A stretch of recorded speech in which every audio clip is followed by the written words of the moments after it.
Hello everyone, Josh Hart, JTH Boxing. How are we? I hope we're all good. It is actually currently 2:49 on a Tuesday afternoon. Normally, what are you doing on a Tuesday afternoon?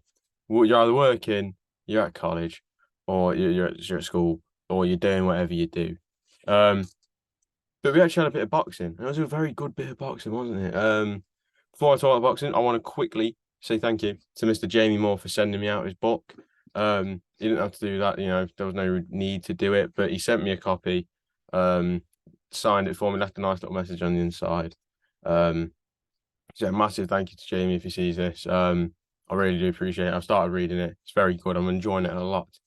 Um, I'll see him at the end of August. I'm hopefully going. Well, no, I should be going back up to the gym at the end of August to see all the fighters, get some good content, and just have a good time. Have a great time. So I'm just a boxing fan, aren't I? I'm not going to complain. And obviously we're missing my Fury White poster over here. That will be returning. I smashed the frame by accident. It slipped because it's just little glass frames. They slipped, smashed. Unlucky. We got a new frame. It'll be back up soon. Kind of need to get it back up for tonight when I'm recording the podcast. So I'm recording the podcast tonight with Luke from Simbox over on the Simbox YouTube channel. It will be available tomorrow. I think on all platforms. I'll double check. I think it'll be available on all platforms, including Spotify, Apple Music, Amazon Music. You name it, it's there, pal. It is there. But yeah, let's now talk about the boxing. So we'll start off by talking about Rebesi Ramirez. Honestly, you know what? Fair play. Fair play. You looked ridiculous. However, I do think it was a bit of a mismatch. I'm not going to sit here and beat around the bush. Satoshi Shimizu probably shouldn't have been there and it will probably shouldn't have been there. Should not have been in there for a world title tonight or earlier today. Yeah. Normally you say tonight or yesterday or last night. Not this morning. He shouldn't have been in there this morning or afternoon. I don't know. It was this afternoon because I got out a driving lesson. Yeah, it was in the morning. Flipping hell, Tuesday morning boxing. It's the stuff you live for, isn't it? But yeah, I don't really think he belonged in there. You know, I just don't think he just is. I don't know. For me, he just did not belong in there. He just never looked like he could actually deal with Ramirez. Obviously, there's a lot of talk of Roberto Ramirez possibly being the best featherweight on the planet. Uh, I think we're forgetting Lee Wood exists. I think while it's a good performance and all, you do have to remember Lee Wood's here. Obviously, there's other names in the featherweight division. Um, Obviously, there's a lot of names, a lot of people who are going to think are better than Lee Wood, but you know, I'd say best featherweight on the planet for Roberto Ramirez is a bit of a push.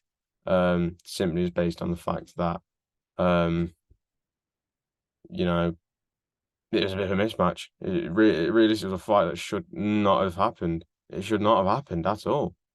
Also now the main event we had Stephen Fulton versus Inoue Inoue. He's just a monster. He's an absolute monster. He's a beast. He's a tank, and I'm genuinely scared for anyone that has to face him. Um, he could end up being at 126. You never know. He's already fucking taken over the 122-pound division. He's going to take over 126 next, and we're not going to be able to do anything about it. No one's going to be able to do anything about it. I'm not going to sit here and beat around the bush. He's genuinely a monster. No one is going to be able to lay a hand on him. No one. He's freakishly good. Fulton, who was probably the best at 122 before, Inoue came and took over. Like,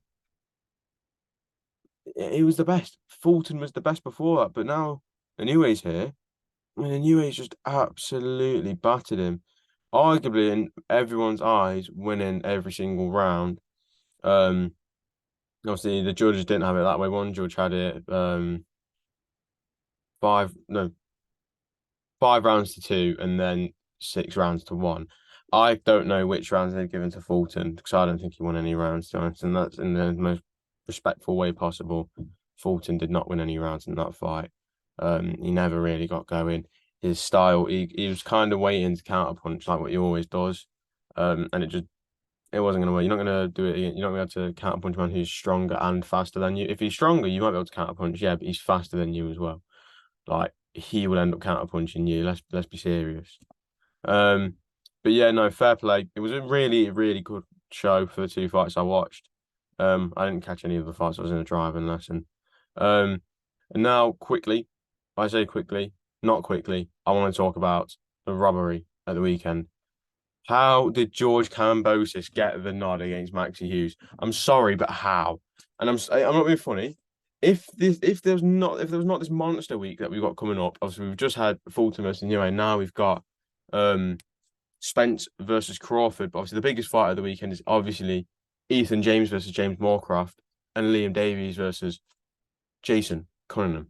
Come on, people. Get to know. Telford, as Dev Sarni says, the home of boxing.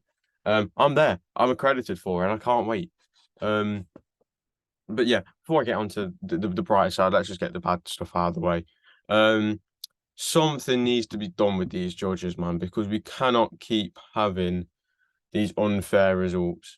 You know, Maxi Hughes, a man who realistically, when you look at the way his career's gone, should have never have been at this level and never even been given the chance to put on a performance like that against someone who's supposed to be an elite fighter. Mm, mm. Um, you know, you can only like feel bad for him. At the time I was genuinely heartbroken for him because he didn't deserve to lose that fight. You know, a man who he was on a 7 fight win streak after having 5 losses in like what 20 something fights. Yeah, so he would have 19 wins, 5 losses, and 2 draws. You know, so do the maths. I can't do it. What's 19 is 5, 24. So 26 fights and won 19 of them. Um, Realistically, a man with a record like that should never be getting to world level because that was his record at basically domestic level.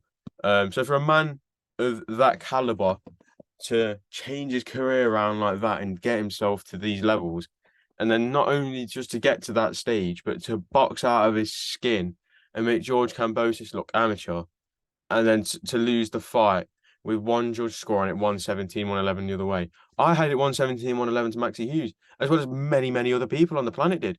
Anyone who watched it had it like people saying 7-5 at best or 7-5 to Maxi Hughes again. How? I don't see 5 rounds that George Kambosos run. I don't see 6 rounds that he won. I don't see the 7 or the 8 or the 9 that he won. I see 3 at best. 3. Nothing more, maybe even less. Not 9 rounds. Not even 115, 113 George Kambosos I disagree with. You know, I think some people are going to be shocked by me saying this, but a lot of people who know boxing are going to know that I'm speaking facts. I'm talking honestly and truthfully and genuine the way it should be said.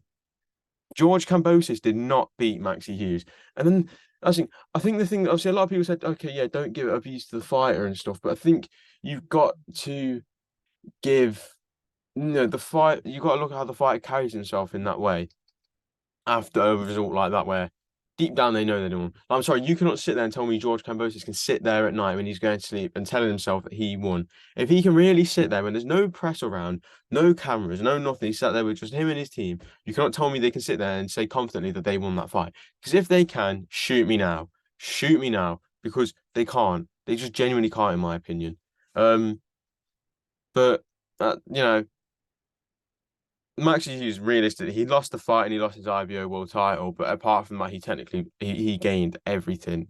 Yeah, the US now know his name. The world knows his name now.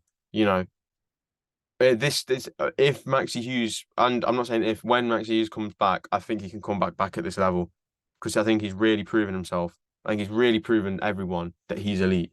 Not elite because I don't think George Kambosos is an elite fighter. If I'm going to be completely honest with you, yeah.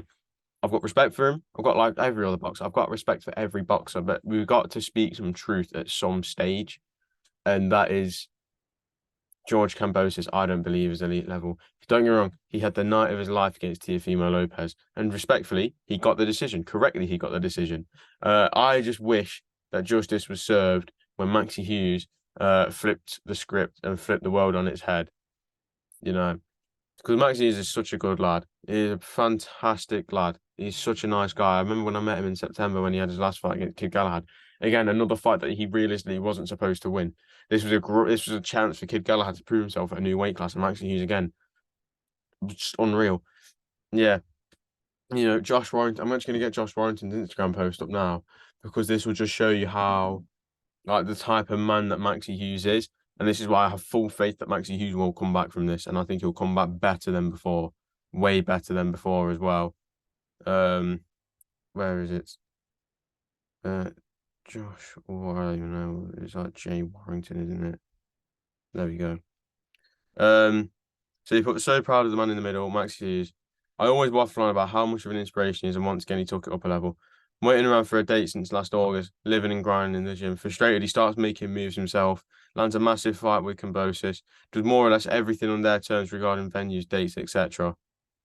That's in, yeah, that's it. That bit there, just saying that he did he made the move himself. He did everything himself. He agreed to everything they wanted. He didn't care about anything. He just wanted to prove himself. He got that away day he wanted. He got everything he wanted. You know, it's fucking heartbreaking. It's this type of stuff that ruins the sport. You know, like I don't know. It's bad. It's fucking bad, isn't it?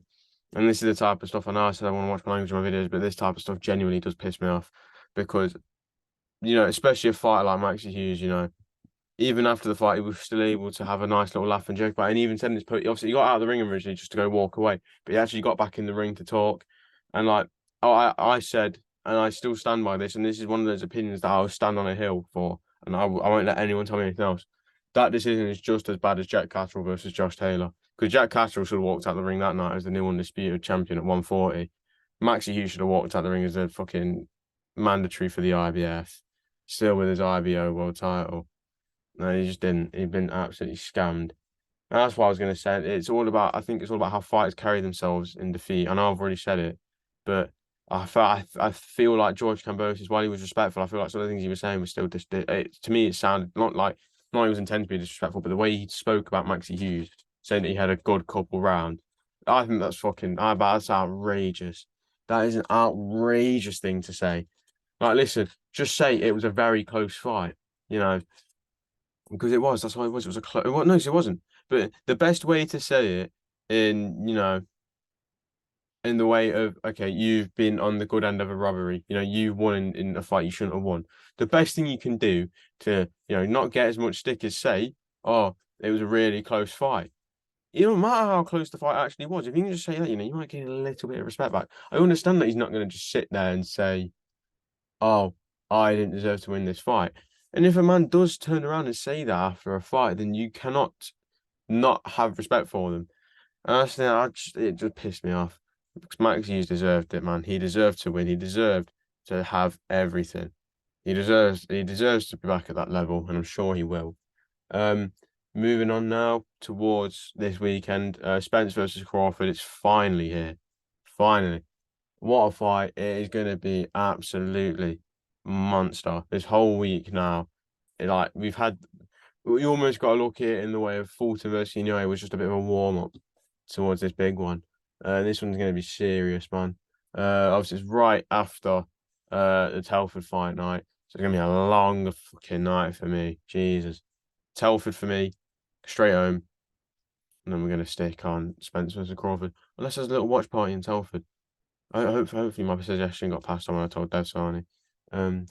But yeah, for Spence versus Crawford, I'm not going to say an awful lot on it because I'm obviously jumping on a podcast tonight. So I'm just going to go with my prediction. I'm going to say Terence Crawford gets it. I don't know when, as I genuinely just don't know. I don't know. It's going to be such a good fight though. Let's talk about Telford though, because this one I can talk about in a bit more detail because I know what's going on. I'm not saying I don't know what's going on with Spencer versus Crawford, but obviously, like I said in previous videos, I'm a lot more knowledgeable when it comes to the UK side of boxing than the American side of it, simply because I cover UK boxing. This channel, I cover UK boxing. I don't really talk about American boxing an awfully lot, unless it's a massive fight. But not for Liam Davis versus Jason Cunningham. Start with the co-main event. Obviously, well, actually, no. Start off with got Moses Atama on the card. I'm very excited to be able to watch him live in the flesh, man, because he's serious, man. He's a serious talent. Genuinely, probably the next best thing at heavyweight. Like, I feel obviously, I know because he's only 18, he actually can't box for titles yet, pretty much. But I think once he can, I think you can only just think of the experience that you're going to be able to gain. She's only 18 now. He's got 3 years until he can box for a title. think of how much experience he's going to be able to get, man. It's going to be so good to see how much experience he can get. Um, I wonder if he takes his career abroad, though, he could possibly go and fight for the titles. Like, let's say he takes his career stateside, and he can start boxing for different belts and stuff.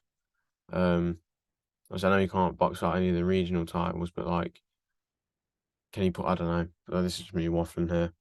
Um, but yeah, I'm very excited to see him. He's got a tough opponent in is it Espindola? I don't know.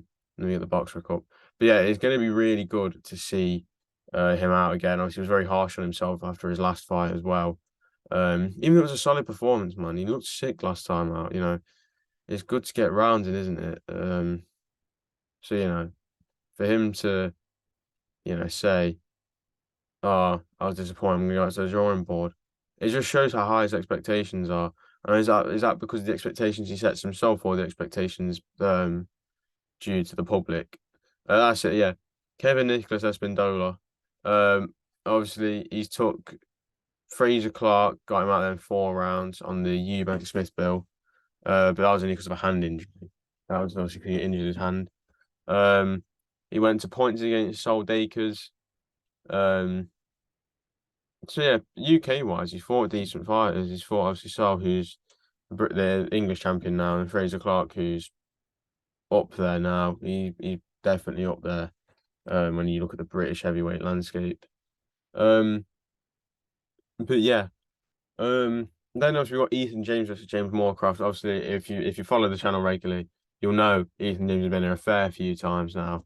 I'm so excited to see him finally get a step up. Obviously, I know he's been scheduled to have these step up fights for a while, and I'm very, very, very excited to see it. Obviously, I'm not going to get my hopes up too much just yet, because obviously one time he did have an opponent pull out on the day of the weigh-ins. So we're not going to get our hopes up just yet. Obviously, Ethan's proven he can go the 10 rounds. So hopefully this time it all comes through and he gets to fight for the WBO European vacant title. Well, the vacant WBO European welterweight title. That's what I was meant to say. But yeah, gonna be good. It's gonna be very good. And I am genuinely excited. Obviously James Moorcroft is a serious, like, not a serious, but I need to stop saying the word serious. I say serious a lot now. But no, James Moorcroft is a very, very, very, very, very good step up. Really good step up. Obviously, he did take out Nathan Bennett inside 2 rounds in his last fight, and the only other man to actually take out Nathan Bennett was Dalton Smith. And Dalton Smith got him out there in 5, but obviously Dalton Smith got him out there with a awfully, awfully clean right hand. So yeah, I'm very excited to see Ethan James get the step up, though. Obviously, I'll be at the press conference on Thursday, so I'll speak to him now, obviously, get a good interview with him, talk about how this fight's going to go, and there's many other things. And then obviously, we've got the main event. Liam Davies, Jason Cunningham, 4 belts on the line. The British, EBU European, the WBC International, and the WBO International. Wow. I feel like, could it almost be too good? Would it be too good to be true for Jason Cunningham to genuinely make this fight a very tough fight for Liam? Because you got to think Liam's already faced Iron Bluta and Mark Leach and made them both look a bit silly. Not Mark, he didn't make them look silly. That's a wrong way to put it. But, he won a very wide scorecard on one of the judges' cards against Mark Leach. And then against Baluta, again, some close cards, some not so close cards. But regardless, he still got the job done. Obviously when he beat Mark Leach, that night was electric. That night was electric. Obviously, I watched it on telly, and that night was seriously good. And again, the atmosphere was just as good last time out as well when he fought Baluta. So for Cunningham, I'd say, is Cunningham his toughest fight yet? I'd say yes, just based on the experience Cunningham's got. You got to think Cunningham's got 39 fights compared to what Liam Davies 13 fights. There's levels to this, and it depends. Does the levels? Is Jason Cunningham the higher level because of the experience, or is Liam Davies the higher level because of the youth? And obviously, you got to think everything that Jason Cunningham's done, Liam Davies has done it in a lot quicker. And obviously, Liam's flying high, whereas Jason's kind of not like clawing his way back, but he's making his way back. Obviously, he went on an unreal winning streak. Obviously, he beat Gamal Yafai, then just kept winning, beat Brad Foster, then headlined himself in Telford, I'm fairly sure. And then obviously he got put on the card at Wembley Arena against Zolani Tete, and then got absolutely battered. Obviously, it did come out that Tete had been using steroids. Um, and obviously that's a massive thing you got to factor in. Obviously Cunningham didn't win a round in that fight either. This is again, I'm looking at a box rec, but I don't really think you can take a lot away from him against Tete. If Tete wasn't on performance enhancing drugs, and still won in that fashion, then like I don't think Liam, no, I don't think Jason Cunningham would be in this position that he's in now. But obviously, at the same time, again, he could very well have been, because this is a step back. Obviously, the Tete results didn't come up for a very long time. Obviously, he then won a 10-round unanimous decision against Miguel Gonzalez back in March, again in Telford.